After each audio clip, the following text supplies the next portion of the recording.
Ang gwapo Pangulo nito. Sige, Pangulo, sorry. Secretary. Yan naman akong kapatid, baka si Gilbert yun. Ay, Baka si Gilbert yun. Ha. Si Gilbert yun.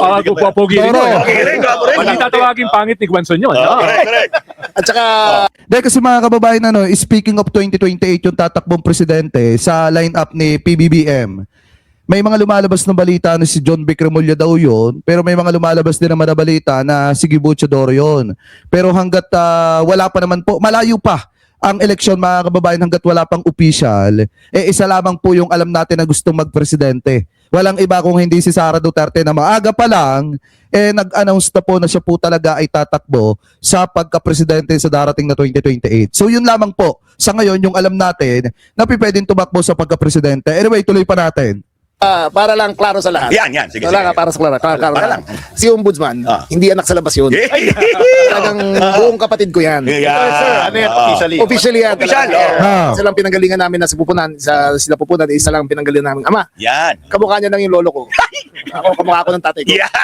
At ang tatay ko ay best friend ni Sek dati. Sek, Nag-organize sa labor sa Cavite yan. Correct. Nung narinig ang tatay ko pangalan niya, hinabol talaga yan. Kaya lahat ng organizer ko sa Cavite, pinauwi ko na. Alis na kayo dyan, no?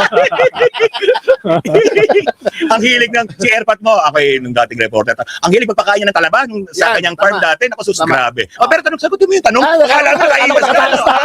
Hindi pwede. Sagutin mo ang tanong. Tinanong rin sa akin isang araw yan. And babalik ako sa sinagot ng dating Governor Bongbong Marcos. Siya ay nasa Ilocos. Yung unang halal siyang governor. Tinanong siya na isang mamahayag, may plano ko bang magpresidente? Sabi niya, all governors want to be president. And those who deny are lying. But I'm not governor. Hindi nag-apply sa inyo. Hindi nag-apply sa akin yan. Pero maganda yung halimbawa niya.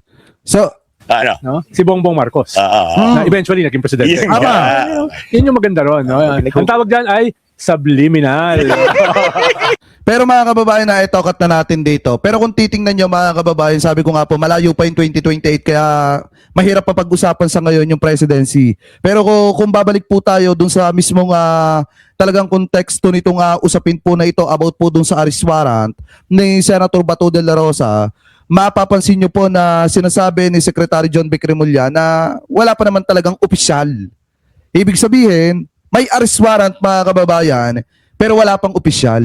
Nakakuha nyo po yung pinupoint mga kababayan, hindi pa siya officially. Dahil yung sinabi nga ni Ombudsman Boyeng Remulla, maliwanag na yun po ay kopya. Copy daw na nasa cellphone niya, pero hindi pa daw din official.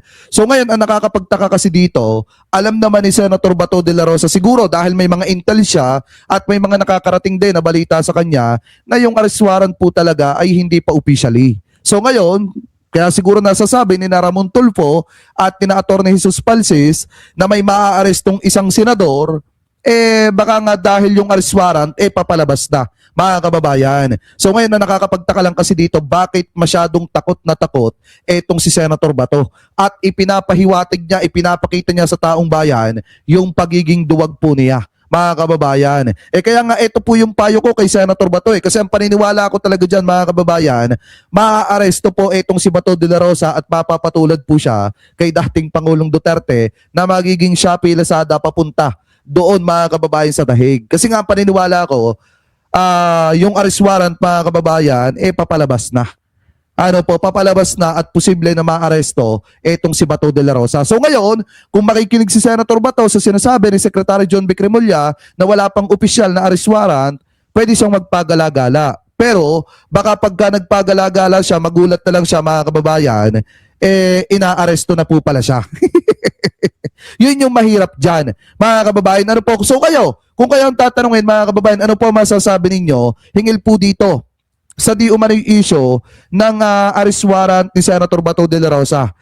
Di umano, kanina, kung mapapansin po ninyo, naglabas ng post, ito pong si Ramon Tulfo at sinasabi na maaaresto na itong si Senator Bato. So comment below na lamang po, mga kababayan, kung ano po ang masasabi nyo, hingil po dyan. At ngayon, punta naman po tayo dito pa sa isang matinding topic na nakita po natin na kung saan, ito po yung video ni Secretary John Vic Remulla, mga kababayan, na kinumpirma po niya kung ano po talaga yung totoong nangyari dito po mga kababayan kay Cabral.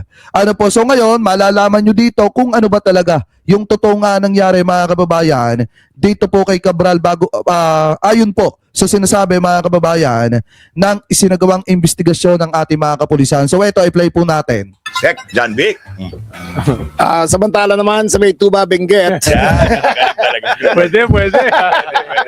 Hindi, gusto ko lang paalam sa lahat na confirmed na na si former Yusek Cathy Cabral ang nakitang labi doon sa ilalim ng bangin doon sa Tuba Benguet.